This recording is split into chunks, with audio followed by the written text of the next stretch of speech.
Hola amigos Trailblazer, bienvenidos a un nuevo episodio de Crónicas de Salesforce con Sara Hernández. Como siempre digo en cada episodio, recuerden que el objetivo de este canal es impulsar el contenido de Salesforce en español.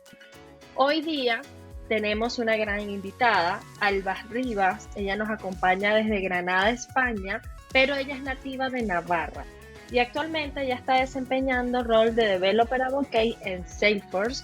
Seguramente muchas personas la han visto por ahí en su canal de YouTube. Es una experta en el rol de developer, pero también es creadora de contenido y ayuda a muchos con todo lo que crea. Así que seguramente ya la conocen. Hola Alba, ¿cómo estás? Bienvenida. Hola Sara, muchas gracias por invitarme. Para mí es un placer estar aquí, por segunda vez además.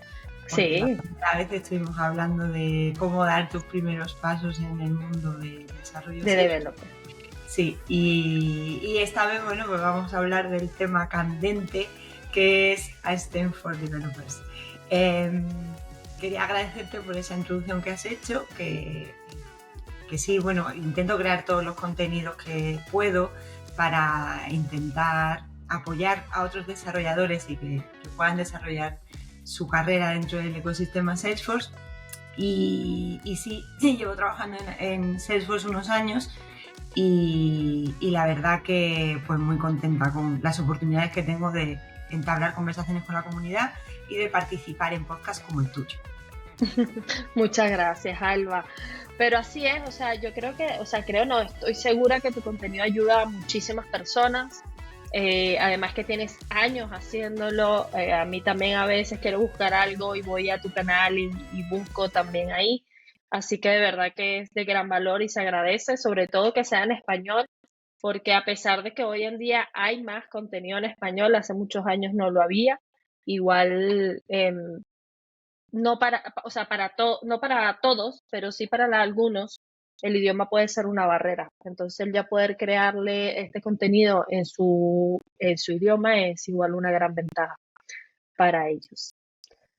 Así que eso, perfecto. Bueno, como mencionaste, vamos a estar hablando sobre Instant Developer. Creo que es el tópico más candente, más del día hoy en Salesforce, en el ecosistema en general.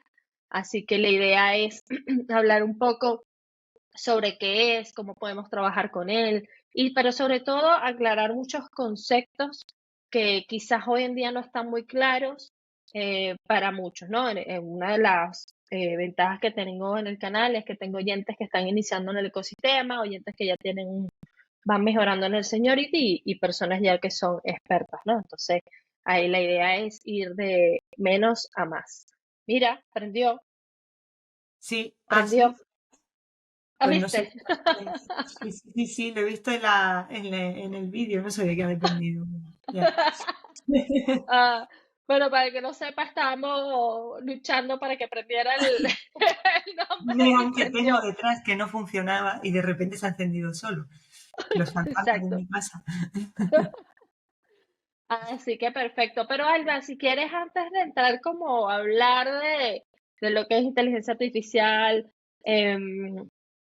y también sobre Instant Developer, cuéntanos un poco de ti. Sé que también lo tenemos en el otro episodio, pero por si alguien llega directo a este, cuéntanos un poco sobre cómo llegaste al ecosistema. Ujú. Sé que también, por ejemplo, fuiste Salesforce MVP y ahora, bueno, estás yo sé que siempre lo mencionas en el trabajo de tus sueños, así que cuéntanos un poco sobre tu Sí, historia. pues a ver, te cuento. Yo hice Teleco, que en Teleco pues se estudia, por lo menos aquí en Granada, que es donde yo estudié, hay una gran parte de programación, es como la especialidad que más se acerca a programación. Y entonces las primeras tareas que hice ya como trabajadora cuando terminé la universidad fueron programando, básicamente. Me empezó a gustar mucho el tema de la programación y bueno, por fortuna, un día recibí una oferta para un trabajo de Salesforce, de desarrollo de Salesforce, de un partner por LinkedIn.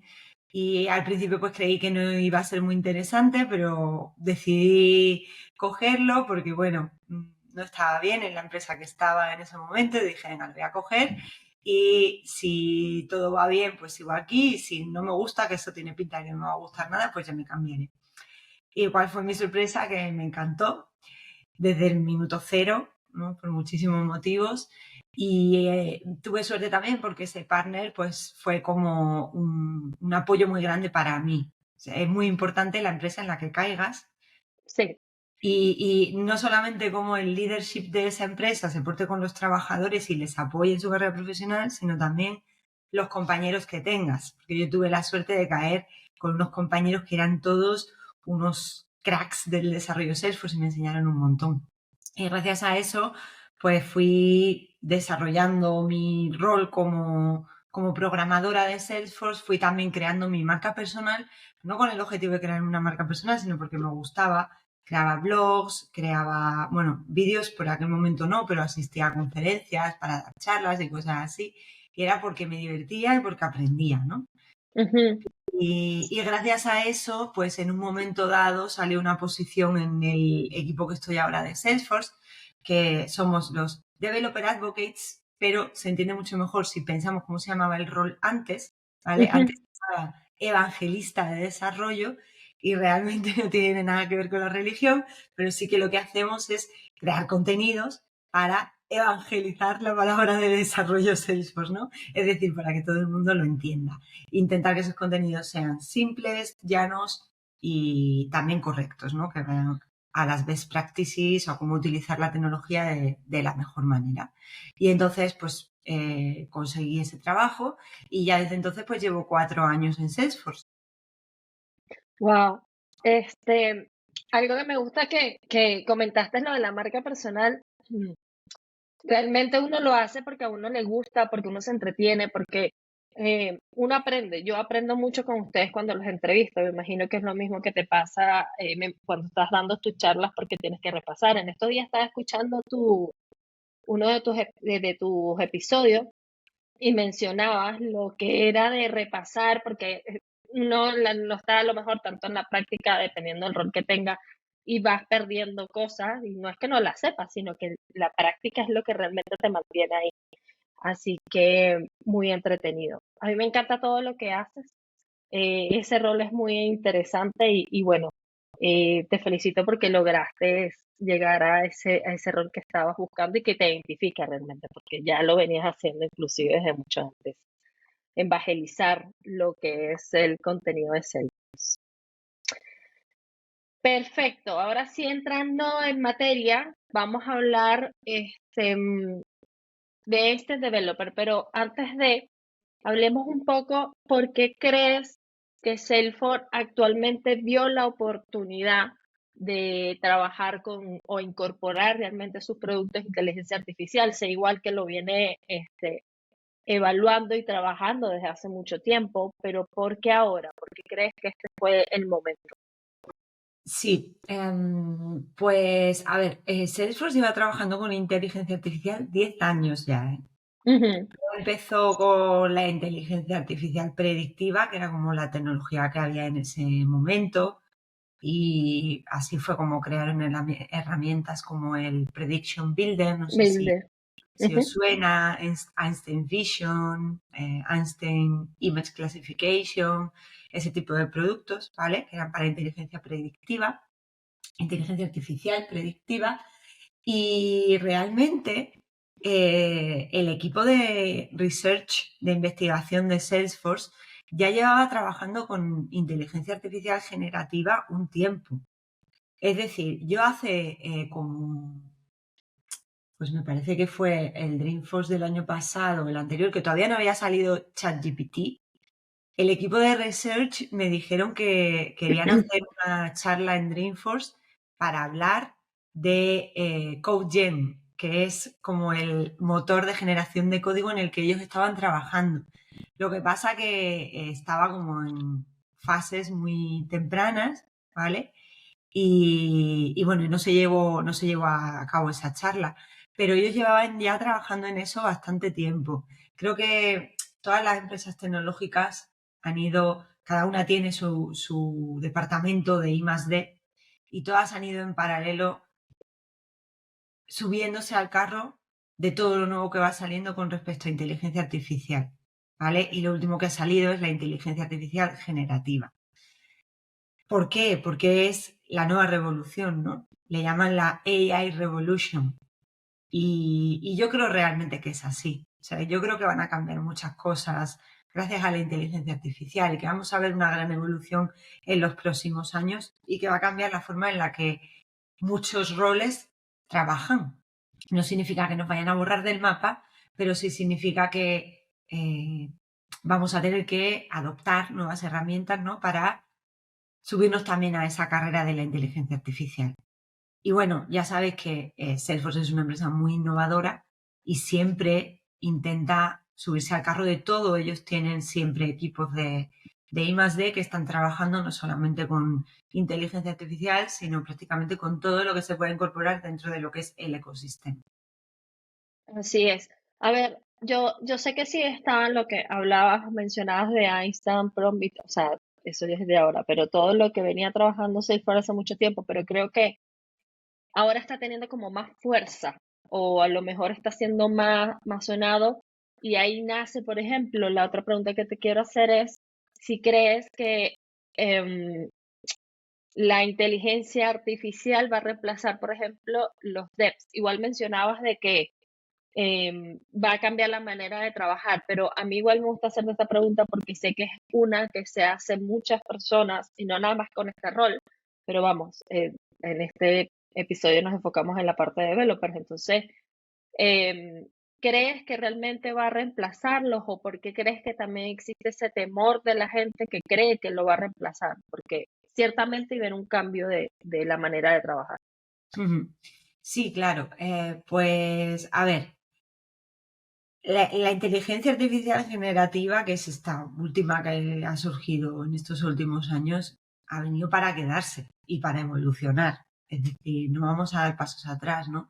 Y es verdad que esa inteligencia artificial es capaz de generar contenidos de una manera mucho más rápida de las que lo generamos nosotros, ¿no? Porque es capaz de generar texto, es capaz de generar imágenes, es capaz de generar vídeos y bueno, todo tipo de contenido, ¿vale? Ahora, ¿qué ocurre? Que cuando yo creo un contenido, cuando tú creas un contenido ahora que estás creando tu podcast, tú lo haces de una manera muy única, ¿verdad? Tú lo Ujú. haces poniendo ahí toda tu garra, toda tu personalidad. Adaptas el podcast a, a tus ideas, a tu creatividad, etcétera. Y creo que eso es algo muy único que cada persona tenemos, ¿vale? Y que es muy difícil que una inteligencia artificial lo pueda reemplazar, porque una inteligencia artificial puede como aprender de todos y hacer una media, ¿no? Y crear algo que sea, pues, estándar. Y te pongo un ejemplo, yo, por ejemplo, que reviso las charlas que se envían a Dreamforce y al Trailblazer DX y todo esto, cuando has leído ya el título y el abstract de 100 charlas, eres perfectamente capaz de identificar qué títulos y abstracts han sido creados con inteligencia artificial y qué títulos y abstracts son auténticos. Porque los que están creados con la inteligencia artificial son muy, muy, muy, muy, muy similares. O sea, hay construcciones semánticas que se utilizan todo el rato, todo el rato. Por Esto es un ejemplo, gran tips que para la la gente que recuerdo, manda las encuestas, para la es gente que que, manda las charlas. claro, claro, es que la recuerdo. Digo, si una charla dice que esta charla te va a dar invaluable insights, está creada Mira. por ChatGPT. ¿Vale? Entonces, a ver, que no es nada malo, no es nada malo, pero yo siempre digo, a ver, está bien ayudarnos de ChatGPT para crear los títulos de nuestras charlas, porque evidentemente, por ejemplo, el inglés no es mi lengua nativa y me va a ayudar, pero le tengo que dar un toque personal, ¿no? Tiene que Claro, claro. luego quedar como que realmente sea auténtica, que sea personal y las charlas que se eligen, ¿cuáles son? Las que realmente tú dices, esta persona se lo ha currado, esta persona realmente quiere hablar y esta persona le voy a votar porque me ha gustado. Bueno, ahora si transponemos esto al lado de los desarrolladores. Es verdad que la inteligencia artificial pues, es muy útil como ayudante. Es decir, el yo tener mi panel de Einstein for Developers y que tengo que crear un trigger. El otro día hice una prueba que era, quiero crear un trigger con una validación en cuentas que cuando inserto o edito una cuenta me compruebe que el nombre tiene al menos 3 caracteres. Pues me lo hizo perfecto. Y eso, si lo tengo que hacer yo, es una cosa sencilla, pero tengo que irme a la documentación porque no me acuerdo bien cómo era la sintaxis del trigger. Tengo que escribir, pensar en la validación, cómo es para que me funcione en el insert y en el update. Entonces tengo que como que pensar un poquito más, ¿no? Y para esos casos que son así súper sencillos, ese código, pues es más fácil generarlo con la ayuda de un asistente, ¿no?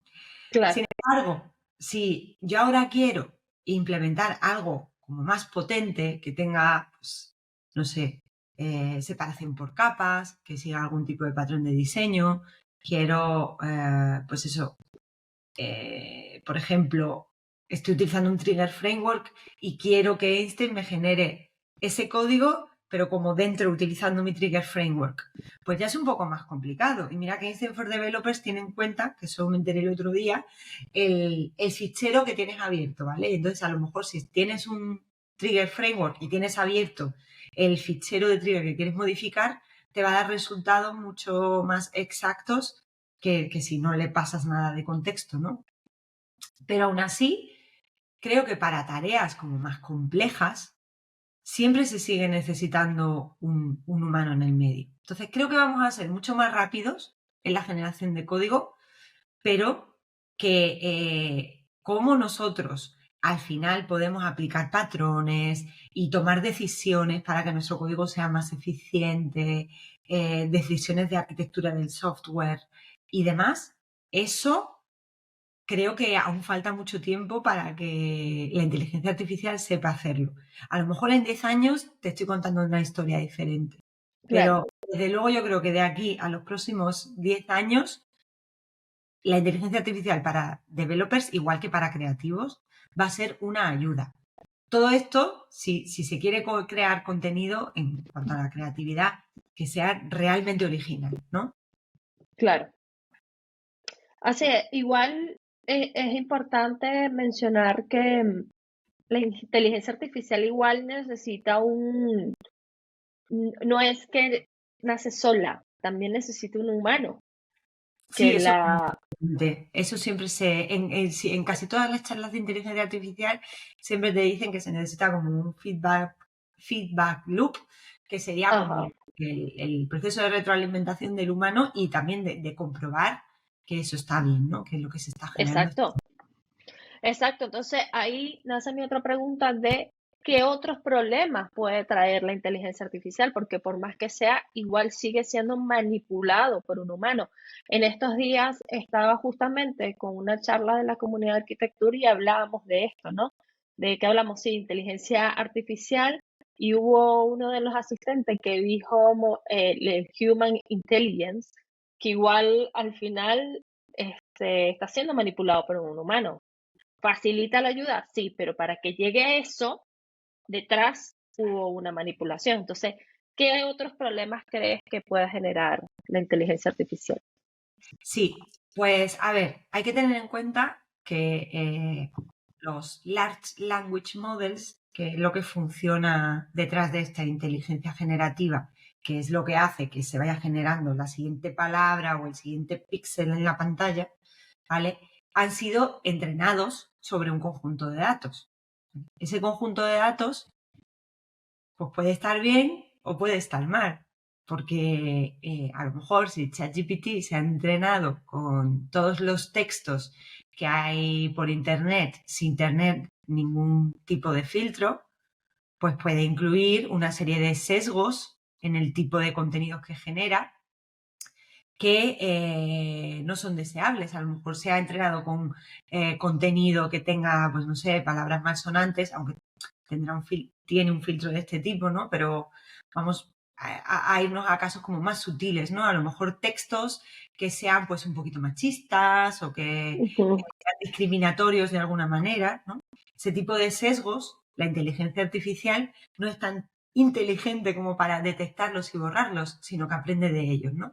Si nos vamos al lado de autogeneración de código, pues el sesgo negativo del cual podría aprender serían las malas prácticas de código, ¿no? Porque, bueno, yo entiendo que Einstein for Developers se ha intentado entrenar con código que siga las buenas prácticas, pero yo misma muchas veces miro mi código de hace 3 años y digo, uy, ¿esto por qué lo hice así de mal?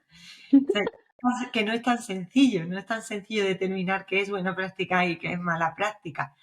Y claro, si necesita entrenarse con una base de datos enorme, pues es más fácil que ahí caigan patrones y prácticas que al final no hayan tenido pues esa revisión por un humano de base, ¿no? Porque digamos que los Large Language Models como que se autoentrenan.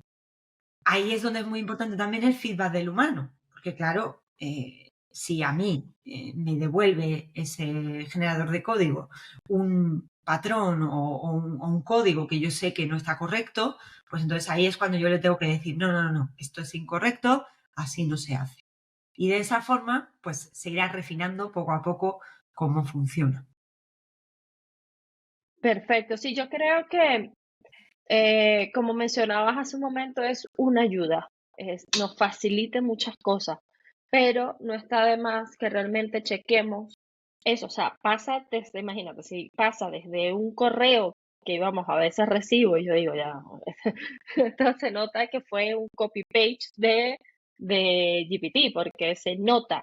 Entonces, como seres humanos tenemos esa capacidad de darnos cuenta de ese tipo de cosas. Entonces, con un código es más complejo también, porque también tienes que revisarlo. Y lo otro que mencionabas, obviamente, creo que todos nos, si no me preocupo, pero todos no somos lo mismo hace 10 años ni hacemos esas cosas que a lo mejor hacemos hace 10 años porque o no lo conocíamos o esas cosas han cambiado o se han mejorado o las buenas prácticas realmente han ido saliendo después de mucho tiempo, ¿no? Entonces uno va como evolucionando también como personas en la tecnología y creo que eso es súper positivo. Em, y lo otro que a mí a lo mejor disculpe, ibas a mencionar algo. Y no, que quería comentar que ahí también un tema que puede ayudar es el saber escribir bien los prompts, ¿no? Ujú, Porque no es lo mismo si yo le digo a Einstein, genérame un trigger que haga ta, ta, ta, ta, y no le digo nada más, que si le digo, genérame un trigger, pero además respétame la seguridad de datos que haya configurada en la organización y además quiero que el código esté bulkificado, ¿vale? Eso, el escribir los prompts bien, que los prompts son las instrucciones que tú le das al asistente, es de hecho como una ciencia, ¿no? Se llama prompt engineering. Por tanto, ese va a ser el skill que vamos a tener que aprender también para ujú. que el tema de malas prácticas poco a poco nos vayamos borrando del mapa. Claro, sí es que vamos, es algo, una comparación muy sencilla. A veces el mismo Google, tú cuando vas a buscar no le pones realmente lo que quieres o lo que quieres encontrar, te trae cualquier cosa. Y para mí es igual por ahora, a lo mejor no esté, cada vez va mejorando, a lo mejor cuando vaya estando más entrenado, pero por ahora si tú no le dices A, B, C, D, te puede traer lo que realmente tú le estás pidiendo, porque no le estás dando el detalle, básicamente. Y Sí. yo creo que otra cosa que a lo mejor, no sé cómo lo ves tú, pero es esa, muchas personas quizás, y he escuchado varias veces, que se pueden llegar a la pérdida de habilidades. Algo tan sencillo como, por ejemplo, nos pasa a todos. A ver, hace muchos años, sin decir cuánto, pero antes tú sacabas cuenta a papel y lápiz desde que salió la calculadora y esto, siempre me gusta dar este ejemplo porque es la evolución, no nada más es en la inteligencia artificial, pero es que hemos ido evolucionando en muchos aspectos. Entonces, claro, ahora tú para sacar una simple cuenta te vas al teléfono, porque claro, antes estaban esas calculadoras, después vinieron las científicas, después vinieron y cada vez iba evolucionando, pero ahora tú agarras tu teléfono y ya el ser humano no piensa Claro. realmente cosas sencillas de una multiplicación. Entonces, a mí también particularmente me preocupa un poco esa pérdida de habilidad. Seguramente desarrollamos otras, ¿no? Pero no sé cómo lo ves tú. Sí, sí, estoy de acuerdo. Y otro ejemplo muy típico es el orientarse en un mapa, ¿no? Ahora Ah, con Google Maps creo que de verdad estamos perdiendo la capacidad sí, de orientarnos tal y como la teníamos antes. sí. A ver, esto es una pregunta muy interesante y la verdad que hay como dos formas de verlo. Yo por un lado creo bueno, esto sí que va a pasar. Igual que has comentado que yo el otro día dije en un capítulo, es que no me acuerdo, incluso ayer fui a crear una variable de tipo time y no sabía Ujú. cómo crearla. ¿Por qué? Porque hace que no creo una variable de tipo time, pues a lo Mm. mejor, yo qué sé, 5 años. Nos ¿Vale? pasa a todos, ¿Qué claro. pasa? Claro, ¿qué pasa? Que esa habilidad, aunque yo no la tenga ahora presente, ¿vale? O la haya olvidado un poco, como la tuve un día pasado, soy capaz de pues irme a la documentación y de ahí entender cómo se hace, ¿no? ¿Por qué? Porque tengo ya ese conocimiento de base, porque nosotros vinimos de la era de no inteligencia generativa y entonces sabemos, hemos tenido que aprendernos cómo funciona todo de base, ¿no? Claro. Preocupa más con respecto a las nuevas generaciones, porque claro, Ujú. las nuevas generaciones no van a tener muchas veces que pelearse con ese conocimiento de base. Entonces, sí que es verdad que puede llegar un momento en el cual, pues, ya no se sepa a tan bajo nivel hacer ciertas cosas. Ahora, que también te digo la otra forma de verlo y el contra, ay, no me sale la palabra, quiero decir, el Contraparte. contrario, eso es exactamente la contraparte, es que, por ejemplo, nosotras no programamos en ensamblador, que quiero decir que hace 20 años pues se programaba en ensamblador. Aprendimos, claro, o sea, nos dieron la clase, pero está ahí. Pero no sé si a día de hoy se aprende en la universidad, bueno, creo que sí, que algo Sí, aprenderán, ¿no? todavía no sé. Pero sí que es verdad que es una habilidad que a lo mejor pues es que ya no es necesaria, porque los lenguajes de programación modernos nos permiten no tener que bajarnos a ese nivel, a no ser que estés trabajando en un puesto de trabajo muy específico en el que sí se necesite, ¿no? Que trabajen con cosas de hardware y así. Entonces, sí que me parece importante, como siempre, la curiosidad, ¿no? Ujú. Bueno, que yo estoy trabajando a alto nivel, pero de verdad me meto a ver cómo funciona esto y a ver cuáles son sus intríngulis, ¿no? Y me parece importante que eso no se pierda y me parece que eso también va a ser determinante en cuanto a la hora de contratar un programador o no. Porque, mira, te voy a poner un ejemplo. En una empresa que estaba yo antes, hacíamos entrevistas de trabajo para contratar a frontends y nosotros utilizábamos un framework de frontend. Y resulta que venía mucha gente que sabía ese framework, pero luego le preguntabas cosas básicas de JavaScript y no tenían ni idea. Y era porque ellos habían aprendido exclusivamente a utilizar el framework y les daba igual cómo funcionaba por debajo. Pues Mm. las personas que se contrataban eran las personas que sabían JavaScript, aparte del framework, porque eran personas que realmente les había entrado la curiosidad por aprender más y por entender cómo funciona todo por debajo. Y al final, el entender cómo funciona por debajo te va a hacer tú escribir mejor código, ¿no? Porque tienes como más contexto de qué es lo que está pasando. Pues creo que con la inteligencia artificial algo parecido. Claro. Y yo creo que dijiste algo clave, la curiosidad. Y para mí esto va en todos los roles en general. Por ejemplo, si no es una persona que es developer, ¿verdad? Y no tiene por qué saber todo lo de abajo, pero por lo menos si ya estás en un proyecto, si, y es mi opinión muy personal, quizás no todo el mundo está de acuerdo, pero yo creo que sí conceptos claves y bases que tienes que entender para poder dialogar con un developer, porque a veces, y a mí me ha pasado, me está hablando en chino y me quedo como, ¿qué me estará diciendo? Entonces voy, busco, investigo, entiendo, y cuando esa persona me vuelve a hablar de ese tema en específico, le voy a entender, que no quiere decir que por eso yo tengo que entrar y hacerlo y a saber al pie de la letra cómo se hace, pero conceptualmente sí entender muchas cosas, ¿no?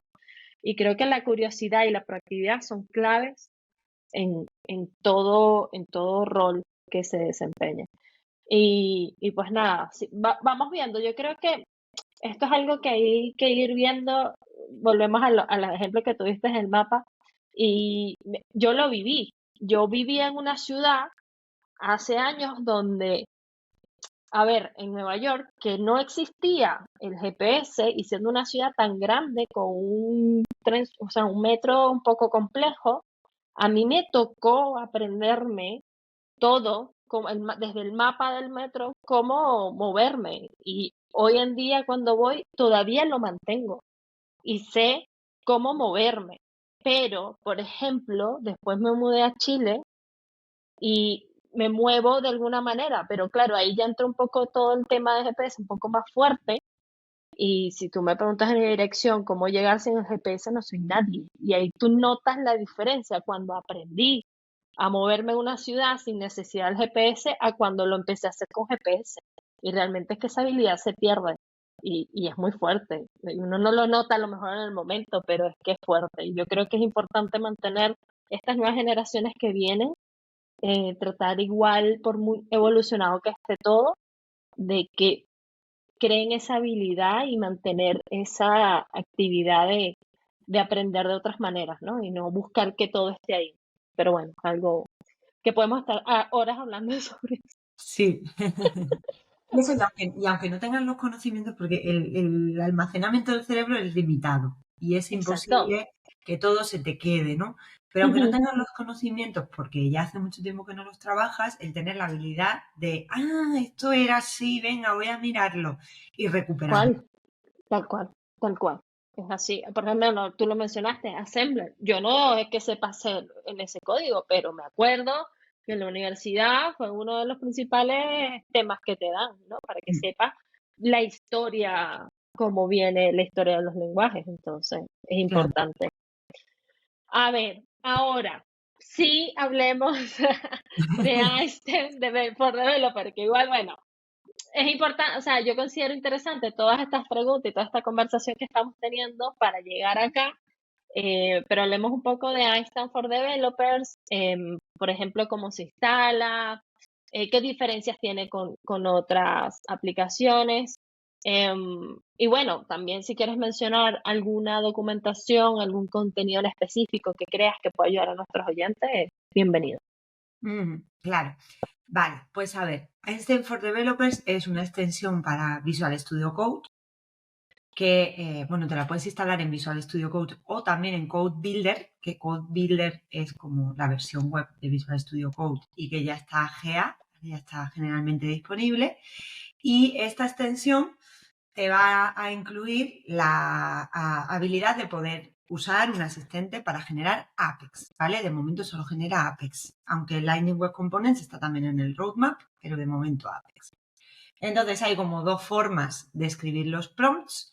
Por un lado hay como un panel que se abre con un iconito que sale a la izquierda, es decir, a la izquierda donde te sale todo lo de abrir fichero, te sale también todas las partes de Git, el OR browser, todo eso, pues ahí te sale un iconito de Einstein con la cabeza de Einstein que tú le das y ya te abre un panel y ahí puedes escribir tus prompts para pedirle que genere código.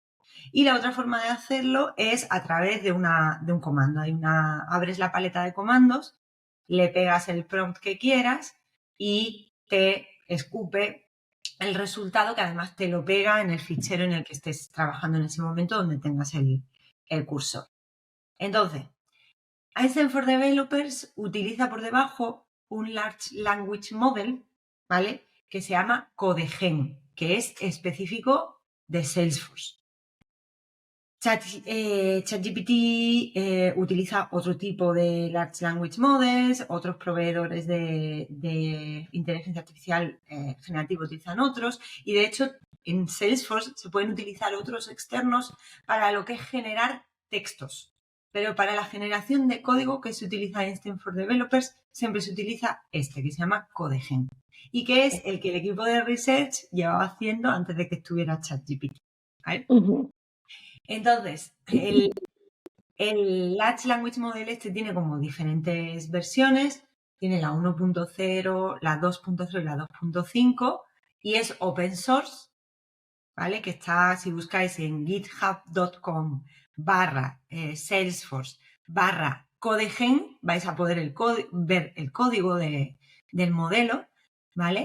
Y aunque el modelo inicialmente se creó para generar códigos en diferentes lenguajes, ¿vale? Acepta códigos en diferentes lenguajes, diferentes versiones entrenadas del modelo, por así decirlo, pues ha habido una versión específica que se ha como se le ha cambiado algunos parámetros para que esté perfectamente adaptada a la generación del código Apex, ¿vale? Entonces, por un lado, esa sería una diferencia que está pues, adaptado para trabajar con Apex directamente. Luego, otra diferencia sería el contexto. Antes comenté que el Einstein for Developers, cuando tú envías un prompt al servidor, digamos, que te va a generar esos resultados, tiene en cuenta el fichero que tienes abierto. Esa es una de las formas en las cuales Einstein for Developers recibe el contexto. Entonces vas a ver como qué clases y qué métodos hay definidos en esa clase y eso le va a ayudar a generar unos resultados más adecuados. Además, si tú en el prompt especificas nombres de campos o nombres de objetos, que me parece que por el momento solo soporta custom objects, ¿vale? Eso sería otro tipo de contexto que también se envía para que ya, pues, el motor de Einstein, la OR, mire esos campos y esos objetos y sea capaz de generar un código que tenga más sentido que si fuera así a lo loco, ¿vale? Como he comentado que hace algo en la OR, esto significa que tiene que ser activado en la OR, ¿vale? En el Setup Menu hay un apartado de Einstein for Developers que tú tienes que ir ahí y aceptarlo. Creo que también porque el tema de que es una beta y demás. Y entonces esa OR sería con la que tú estás trabajando asociada a tu proyecto local en Visual Studio Code o a tu proyecto en Code Builder. Y esa sería la idea, es muy fácil, ¿vale? Pasos de instalación, instalar la extensión y a aceptar las condiciones en la OR. Y ya estaría. Creo que esa es la parte que me falta, porque tampoco es que le he dedicado mucho tiempo, ¿no? Pero yo sí me lo instalé en Visual Studio, que me busqué la extensión y lo descargué. Pero claro, como que veo que esos pasos que me mencionas no los hiciste y creo que por eso es que no me está funcionando. Así que voy a seguir curioseando. Eh, y es parte de lo que venimos hablando. Creo que por mucho que sea inteligencia artificial hay que curiosear cómo se instala, cómo se utiliza. Perfecto. Sí, Em, este contexto la mayoría de gente no lo sabe. Entonces, ujú, es verdad que si no tienes en cuenta todo esto del contexto, pues al final se está pasando una información como más eso a lo loco, sin mucho lo que le llaman grounding, ¿no? Que sería como eh, asociar esos prompts a customer data, en nuestro caso es pues nuestra forma de código concreta que tenemos, pues no te va a dar muy buenos resultados. Pero si tienes en cuenta esto del contexto, pues mejora bastante. Aunque hay que tener en cuenta que es una beta, ¿vale? Y que se está trabajando en ello y se está mejorando. claro.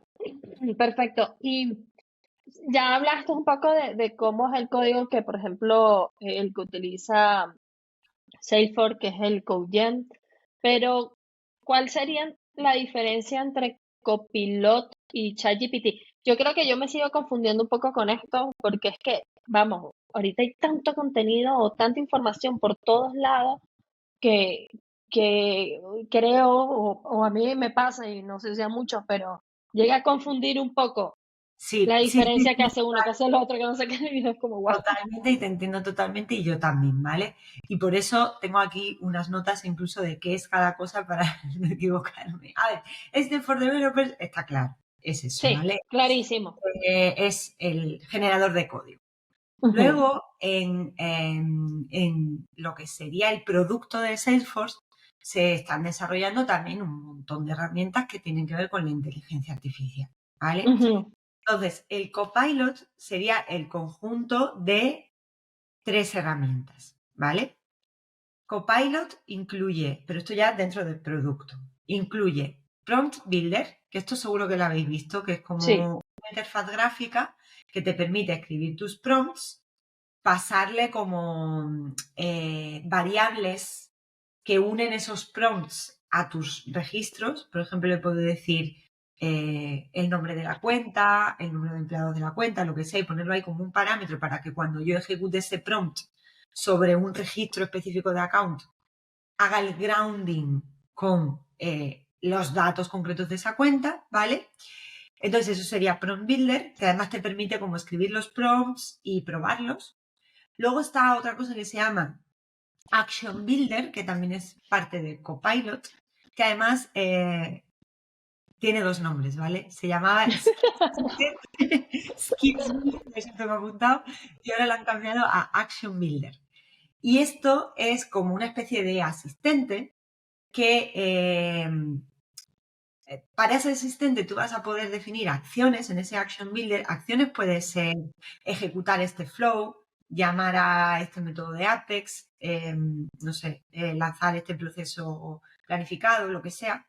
Y digamos que el asistente aprende de esas acciones y cuando tú necesitas hacer una tarea con un usuario concreto, con una cuenta concreta, por ejemplo, digamos que a ese asistente le puedes decir, oye, necesito, yo qué sé, notificar a este usuario de que tenemos una reunión la semana que viene. Entonces, ese action, digamos, este Copilot, teniendo en cuenta esas acciones, es capaz de determinar cuáles son las acciones a llevar a cabo de todas las que hay disponibles y de crear una sucesión de acciones para que se ejecute automáticamente la tarea que tú tienes que hacer, ¿vale? Y todo esto siempre con el humano en el medio que diga, sí, sí, esto es lo que quiero hacer, ¿vale? Esa es la idea. Y luego incluye una tercera cosa que se llama Model Builder. Que Model Builder lo que te permite es traerte tus propios Large Language Model a Salesforce, o sea, no los tuyos, pero sino los de third party providers. Entonces, aquí me vas a dejar que utilice una cosa tengo por aquí, que es una pizarra, que me había dicho Sara, por favor, si quería Si se me olvida, no pero importa. utilizar y digo, perfecto, que de verdad que a mí me encanta pintar en la pizarra. Vale, y entonces la idea sería, todo el tema de inteligencia artificial va más o menos igual, ¿no? ¿Vale? Se leen por aquí un prompt, ¿vale? Igual se ve un poco pequeño, pero bueno. Ahí se ve un poco. Luego aquí hay digamos, un procesamiento de ese prompt que va a ser el grounding, que grounding significa ponerle contexto. No me importa si es que el contexto sea los datos de los campos de un registro o el contexto puede ser mi clase de Apex que está abierta, como hemos dicho antes, ¿vale? Luego aquí se hace una serie de procesamiento para hacer, por ejemplo, el masking de los datos personales, el PII y todo eso.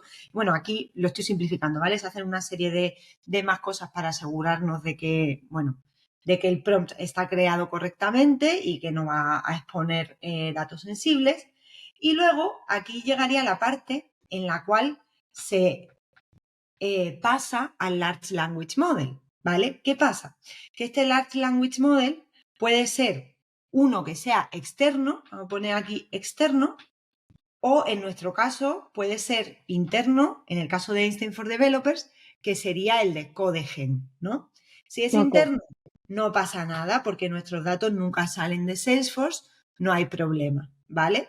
Si es externo, que estos serían los que se configuran en el Model Builder, nosotros tenemos una policy que se llama de Zero Retention, ¿vale? Que son acuerdos con los modelos que se pueden utilizar en Salesforce, el de OpenAI, etcétera, para que ellos inmediatamente borren el prompt que nosotros les hemos mandado y jamás se queden con datos de los que nosotros les estamos pasando, ¿vale? Entonces, el Large Language Model crearía aquí una respuesta, ¿no?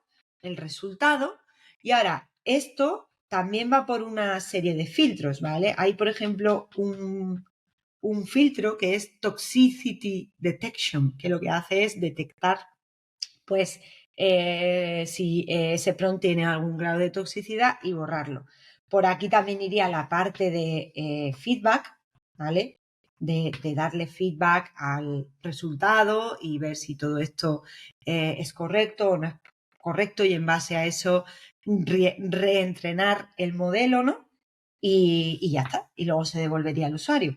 Entonces, realmente toda la funcionalidad de inteligencia artificial, no me importa si es generación de código o generación de texto, va a seguir este proceso. Lo que pasa que el Large Language Model que se va a utilizar es diferente y el tipo de contenido que se va a generar es diferente, pero al final el tipo de contenido es texto. Así es, perfecto. La pizarra funcionó, se vio, ¿viste? Bueno, yo creo. Veamos qué nos dicen nuestros oyentes después, pero Vale. funcionó. No, muy claro, Alba. Más bien quería aprovechar que lo del Prompt Builder, justamente en estos días vi que en las series Lex de Inés ya hicieron una charla sobre eso. Entonces, cuando publiquemos este episodio voy a publicar ese link y bueno, algún otro link que tú consideres, justamente el que mencionaste de Git, para compartirlo, para quien quiera ver el código y alguno otro que quieras mencionar. Em, ¿Alguna otras cosas de inteligencia artificial para developer que quiera mencionar antes Sí, de... en lo que se está trabajando ahora ya, que yo creo que va a salir en breve, sería, claro, nosotros ahora mismo podemos invocar Einstein for Developers solamente a través de la extensión, pero estaría guay si lo pudiéramos invocar a través de una API, ¿verdad? A través de una clase de Apex. Pues eso es algo que está en piloto interno, ¿vale? No está disponible para los clientes todavía. Se mostró en la Developer Keynote, si le echáis un ojo, y esto debería estar disponible ya muy pronto. Es decir, un conjunto de clases de Apex que te van a permitir ejecutar tus prompts. Bueno, de hecho, estoy pensando, esto no es para realmente generar código, ¿vale? Sino para ejecutar prompts que te generen texto. Pues la idea sería que esto se pueda hacer a través de una clase Apex y que tú, por ejemplo, si tienes tus prompts creados en Prompt Builder, pues le puedas pasar un ID de un prompt, o si quieres crear un prompt específico en ese momento, pues poder pasarle un prompt y ya que te genere, en base al modelo que tú elijas, el resultado que sea, y que todo eso se pueda hacer por código. Es un poco lo que se puede hacer ahora con la API de OpenAI, pero con el mismo motor, digamos, que tiene Salesforce. Y de nuevo, lo he explicado mal de primeras, ¿vale? No es para la generación de código, que me he equivocado, es para la generación de texto. Texto. APIs. Vale, no, tranquila, perfecto. No, pero está muy claro. Genial, Alba. Mucha información de valor, inclusive como hablábamos un principio, aprendí un montón o aclaré también muchos puntos que vamos, como te digo, en internet. Y yo creo que es lo que pasa no nada más con esto, o sea, yo siempre digo la ventaja y la desventaja. La ventaja es que hoy en día tú puedes conseguir contenido de Salesforce donde sea, porque muchos Trailblazers crean contenido, el mismo Salesforce también lo facilita desde un principio.